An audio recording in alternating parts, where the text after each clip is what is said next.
So what comes in your adhesive applicator kit and how do you use it? So you'll get 3 of these syringes. They are capped. You will receive a little bag full of your goodies. So this is a anti-clogger or an unclogger. This is a silicone cap for your needles. You will receive 3 of them, and you will also receive 5 of the 14 gauge needles. So with your unclogger, you're going to just basically insert it into the tip of the needle that is clogged, and then you're going to work that clog out. So basically that clog consists of your dried glue, or in this case the dried silicone. So you can see I pulled out some of that silicone, and then we're going to do a quick test. We're going to depress that plunger and try to get some of the glue to come out. You can see it's not going, which means we still have more of a clog to do. So you insert the unclogger tool back into that needle tip and work that rest of that clog out. Here I was able to get some of the silicone out, but it was still very difficult to push through, so I could tell that there was still a clog. Did a little bit more cleaning and was able to get the last bit of that dried silicone on out. Same thing with your glue. So here we have the little bits that were stuck in there, and now our needle is good to go. So we can depress that tip, that plunger, and we can see that it's working again. We'll clean that tip, put the silicone cover on it, and we're good to use that applicator whenever we're ready to work on our next project.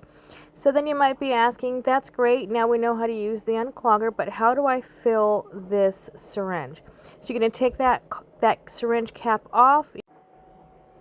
Then you're going to remove the plunger, insert the tip of the glue bottle into the backside where the plunger was of your syringe, reinsert your plunger, depress it so that you can push through to the tip, add your tip, and then you're going to just give it a quick test. You're good to go. Go ahead and cap it with your silicone cap, and you have successfully loaded your first syringe. Now, what do you do in the event that you have your syringe and you need to reload it? So what you're going to want to do is take off the tip. You won't be able to get that plunger out with the tip on it, so you can see here that it's not allowing it because of the suction.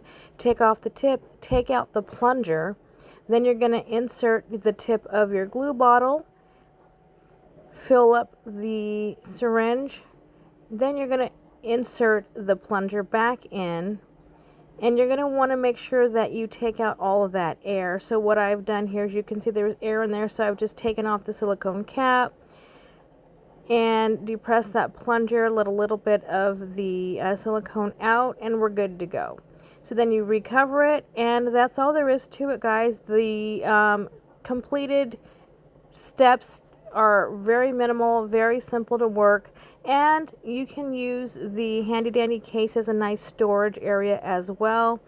And this is the silicone that I use, so in case you're wondering and you wanted to get that, but it can work with a variety of glues.